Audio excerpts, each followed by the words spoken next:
এখানে বসার বিন্দু পরিমাণ ইচ্ছে নেই তার। কারণ আবিরের আশেপাশে থাকলে মেঘ কেমন একটা ঘোরে থাকে, মন মস্তিষ্ক সব যেন আবিরের নিয়ন্ত্রণে থাকে। কিন্তু কিছু করার নেই, বাধ্য হয়ে বসতে হলো এই চেয়ারে। আবির মাথা নিচু করে মনোযোগ দিয়ে খাচ্ছে। মেঘ তখন ঘুমিয়ে টলতে টলতে আবিরকে দেখেছিল রাজপুত্রের মতো, কিন্তু এখন আর সে তাকাতে পারছে না। শীর্ণ বক্ষ ধরফর করছে মেঘের, মনে মনে খুব করে যাচ্ছে একটু তাকিয়ে আবিরকে দেখতে, কিন্তু মনে হচ্ছে কিছু একটা মাথায় চেপে বসে আছে, মুখটাই তুলতে পারছে না। আলী আহমেদ খান হঠাৎ বলে উঠলেন, মেঘমা, আজ থেকে তোমার নতুন টিউটর আসবে। সারাদিন তো তুমি বাহিরে থাকবে, তাই তাকে সন্ধ্যার পর আসতে বলেছি। মেঘ চুপচাপ খাবার খাওয়ার চেষ্টা করছে, বুকের ভেতর যে ঝড় তুফান চলছে তা যেন কেউ বুঝতে না পারে। আবির সবার আগে খাবার শেষ করে বাসা থেকে বের হয়ে গেল।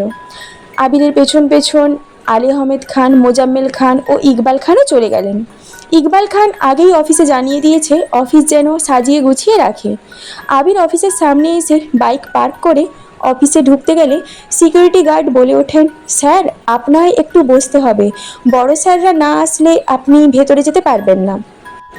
আবিরের পায়ের রক্ত মাথায় উঠে যাচ্ছে, রাগে কটমট করতে করতে ওয়েটিং রুমে বসে আছে সে। 10 মিনিটের মধ্যেই অফিসে ঢুকলেন তিন ভাই। আবির তখনও বসেই আছে। কিছুক্ষণ পর সিকিউরিটি গার্ড এসে ডাকলেন, স্যার আপনাকে ভেতরে যেতে বলেছে। আবির নির্ভীক ভঙ্গিতে হেঁটে ভেতরে চলে গেল।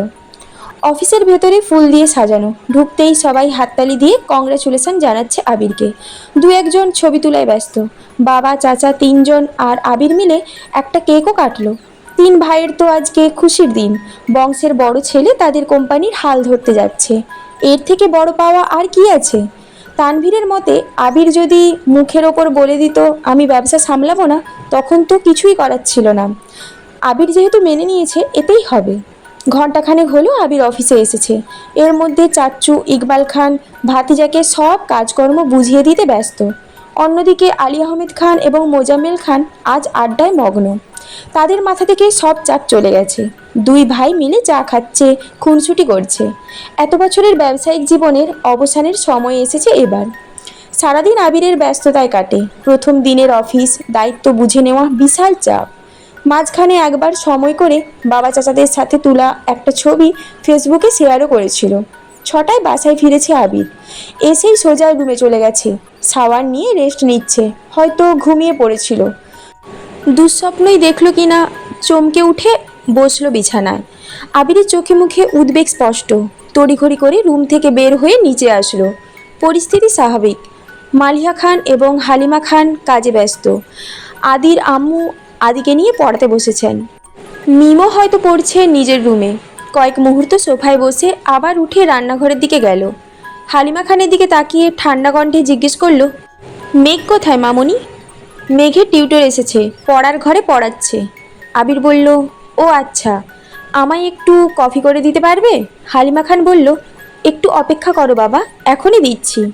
আবির ছোটবেলা থেকেই নিজের মা মালিহা খানকে আম্মু, তানভীরের আম্মুকে মামনি আর আদির আম্মুকে কাকিয়া ডেকে অভ্যস্ত।